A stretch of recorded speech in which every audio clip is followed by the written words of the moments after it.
জীবনে খারাপ সময় আসা ভালো।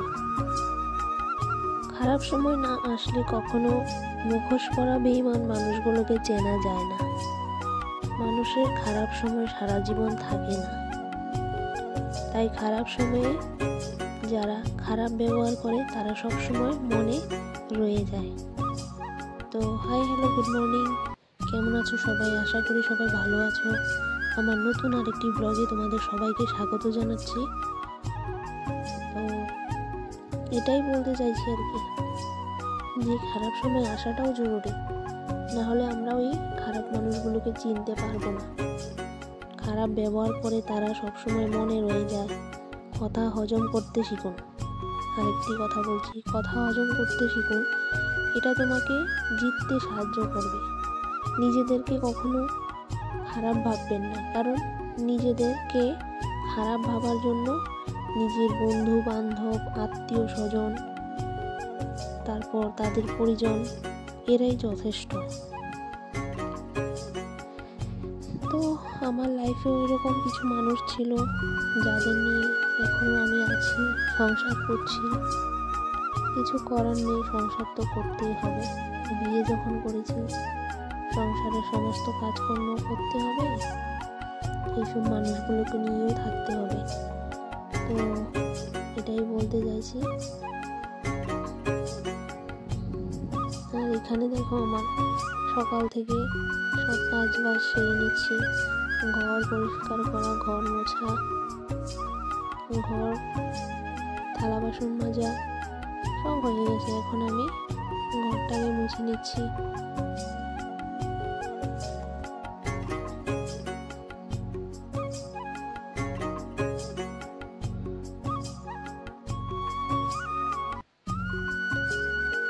তো এখানে ঘরটার মোছা হয়ে যাচ্ছে, আর ও এখনো ঘুম থেকে ওঠেনি।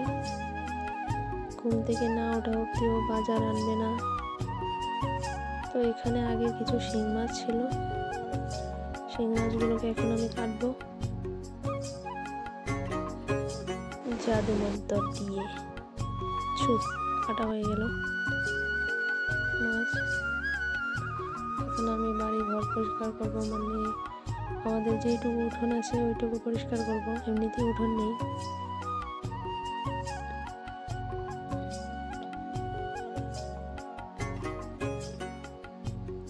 তো এই জন্যই বলছি, কিছু করার নেই ভাই, সংসার করতেই হবে। সংসার ছেড়ে কোথাও যাওয়া যাবে না। শাশুড়ি যতই ঝগড়া করুক, যতই মারপিট করুক, যতই অত্যাচার করুক, এখানেই থাকতে হবে, এখানেই আমাকে সংসার করতে হবে। মেয়েদের জীবনটাই এরকম। মেয়েরা সবসময় অবহেলিত হবে, তারপরেও এরা সংসারের জন্য করে যাবে। কিছু করার নেই, করতেই হবে।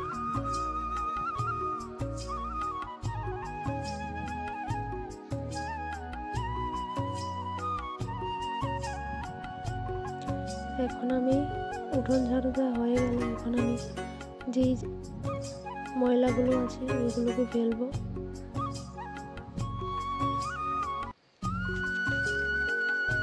ময়লাগুলো ফেলার পর আর ওই বাকি জায়গাগুলোকে আমি ঝাড় দিব। অনেক রৌদ্র পড়েছে, তো তাই উঠানগুলো অনেক শুকিয়ে গেছে। আর এই সময় না অনেক ধুলাবালি উঠে, তো তার জন্য আমি জল দিয়ে নিলাম আগে একটুখানি।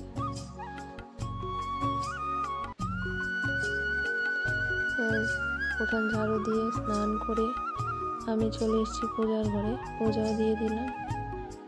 দেখো, আমার পূজা কমপ্লিট।